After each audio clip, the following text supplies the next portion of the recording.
Okay. This is our Tech 120 final presentation, Helpful Headgear. Our objective was to create a device to help the visually impaired. Hello, my name is Justin DeRosa. I'm currently majoring in mechanical engineering technology with a minor in electrical.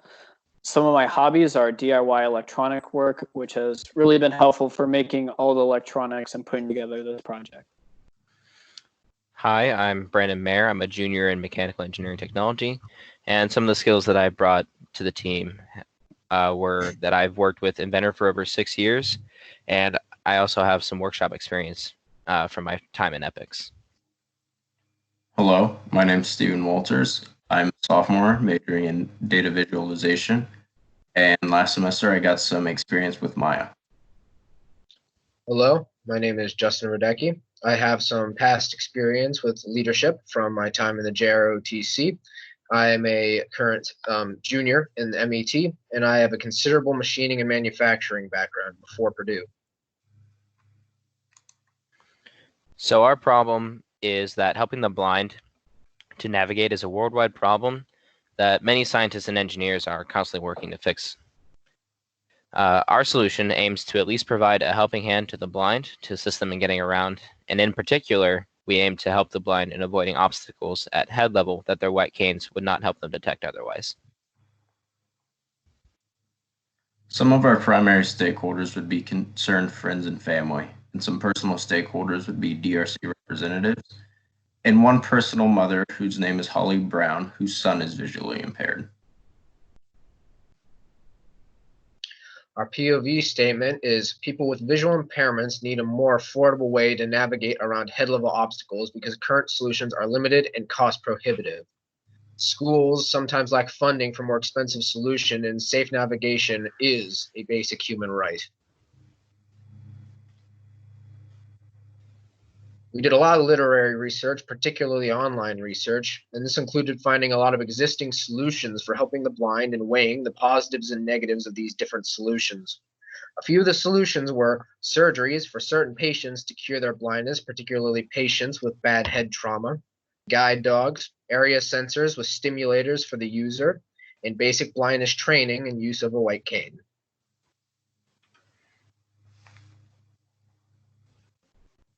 We did a lot of interviews as well, and the most notable ones were with a mother of a visually impaired son and a teacher of the visually impaired. From these interviews, we learned that the teachers, the blind, have trouble with helping the visually impaired to notice objects at head level. And again, with cost, they are constantly looking for cheaper and more effective devices to help them teach and use in the real world. Through the research and interviews, we found that a lot of methods currently being used are too expensive or too difficult to use and implement. This led our group to focus on the shortcomings of some of the basic solutions and help to bolster them while keeping cost and ease of use in mind. We also took a bigger focus on devices that help detect head-level hazards because the teacher told us that was a big problem.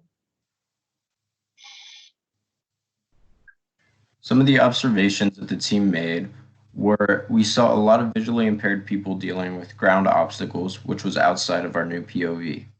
Some of these head-level obstacles that we observed would be tree branches or street signs. They could even be indoors if the building was having indoor construction, such as ladders or low-hanging beams. We found one existing solution known as Alvu. It was created by students at MIT, and they made it to one day replace the cane.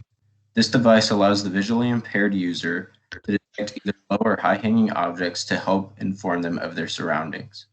The device is made up of two different parts, one being the sensor belt and one being the haptic strap. Some design viability that we wanted to keep in mind for our solution was that we wanted to keep it simple to use, we wanted to have it fit on the brim of a hat, and we wanted to keep the learning time of using our design to be short. The cost of our prototype was roughly $40, and the only maintenance that would be additional would be charging. Plugging in the device could be difficult, and other charging methods that exist proved to be too complex for our current prototype. So our proposed solution we found from, or the best solution that we found from our decision matrix would be a vibration sensor that sits about head level that would give a vibration feedback for whenever the user approached the wall. So this is our current design, has an on switch on the back here with the power. And once an object comes within 10 inches of the sensor, it provides a vibration feedback that the user can feel.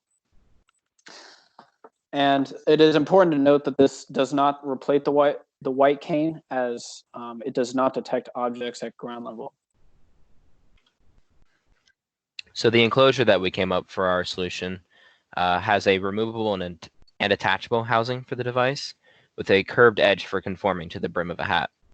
It also has snap-on lids for easy access for maintenance and holes to place the sensors at the front.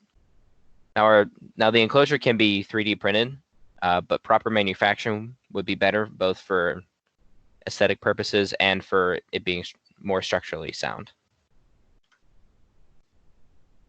So 4 tests were conducted on this to test all aspects of the design. One test was for comfort. The user walked around for an hour to determine where it was pinching into them or if anything was uncomfortable. Our second test was the user would walk quickly towards a wall and see if they would get the vibration feedback before they hit the wall to determine if it had a good reaction time. Our third test was oddly shaped object detection to see if it would pick up tree branches or weirdly shaped signs, something that's not normal, or just like a plain wall. Our final test was to give an unexperienced user the device and give them minimal instructions and see how long it would take for them to learn how to use it. So the data that we acquired it tended to be a little bit cumbersome. After extended use, the battery pack ended up digging into the back of the neck. It was able to detect all oddly shaped objects we put in front of it. It took under a minute for an inexperienced user to learn how to use the device, and we were able to receive a vibration feedback before hitting the wall. So it has a good reaction time. All in all, I think this is a good, viable solution. And with a 3D printed case to contain the battery, I believe it would be very comfortable. So our next steps are to actually slim down the battery. There are slim batteries similar to this, which is a lot smaller than the battery we currently have, which would reduce cost and weight and would be able to easily fit inside the 3D printed enclosure. Also, we could vary the intensity of the vibration sensor for the varying distance away from a wall, so it becomes more intense the closer you are to a wall, and vice versa. Another option is incorporating an audio feedback into the device. So in addition to a vibration feedback, an audio feedback would be available for any preference of the user. And finally, including wireless charging into the device would make maintenance a lot easier than the user trying to find where to plug the device into. Thank you for listening to our final presentation.